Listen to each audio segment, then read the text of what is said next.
TG Plus News edizione di Venezia, buonasera. In apertura del nostro notiziario la cronaca. Questione Lafert. I sindacati Film CISL Venezia, FIOM CGL Venezia e Will Venezia in una nota congiunta scrivono: il 13 gennaio l'azienda Lafert SPA Gruppo Sumitomo ha comunicato alle organizzazioni sindacali e alle RSU di tutti gli stabilimenti italiani la chiusura del sito di Fusignano, prevista per il 31 marzo 2025, lasciando 60 lavoratori e lavoratrici senza occupazione. Solo a giugno 2024, continua la nota, il piano industriale presentato prevedeva il rilancio e investimenti a Fusignano, mantenendo stabile l'occupazione. A distanza di 7 mesi ci viene comunicata la chiusura. Mancati investimenti, che si riflettono anche in mancati interventi sul tema della sicurezza, dove manca un confronto serio e costruttivo con le RSU, anche riguardo le innumerevoli segnalazioni fatte dai lavoratori, circa 170 nei due siti veneziani. Nelle giornate del 21 e 22 gennaio si sono svolte le assemblee con tutte le lavoratrici e lavoratori dove è stata illustrata la situazione e votato all'unanimità un pacchetto di ore di sciopero. Le prime 2 ore saranno fatte il 23 gennaio con presidio dalle ore 9 alle ore 11 nei due siti veneziani.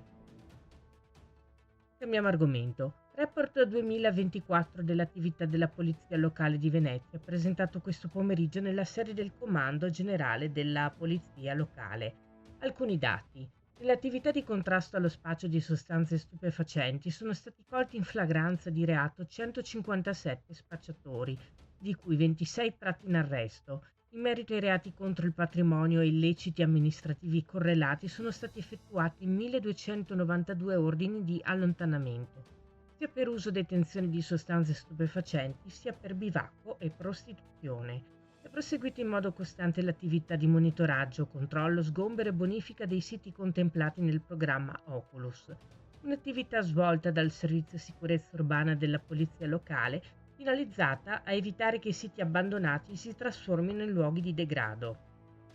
Nel corso dell'anno sono stati effettuati 111 interventi di bonifica e sgombero con 40 persone denunciate. Ulteriori dettagli nel nostro sito notizieplus.it. E a seguito di una rissa avvenuta in località Gazzera a ottobre scorso tra diverse persone, alcune delle quali rimaste ferite, i poliziotti del Commissariato di Polizia di Stato di Marghera hanno avviato gli accertamenti di competenze che hanno consentito di individuare i soggetti coinvolti. Nei confronti di quelli che presentavano profili di pericolosità sociale, il questore di Venezia ha irrogato 2 fogli di via obbligatori con divieto di ritorno nel comune di Venezia della durata di 2 e 3 anni e 2 avvisi orali. Provvedimenti questi ultimi con cui il questore ha intimato a tali soggetti, ritenuti appunto socialmente pericolosi, di tenere una condotta conforme a legge. Inoltre, a seguito di un altro episodio di rissa avvenuta tra 2 distinti schieramenti di cittadini di nazionalità straniera presso la stazione ferroviaria di Venezia Mestre nel dicembre scorso, gli accertamenti effettuati dalla Polizia Ferroviaria di Mestre hanno consentito di individuare i soggetti coinvolti.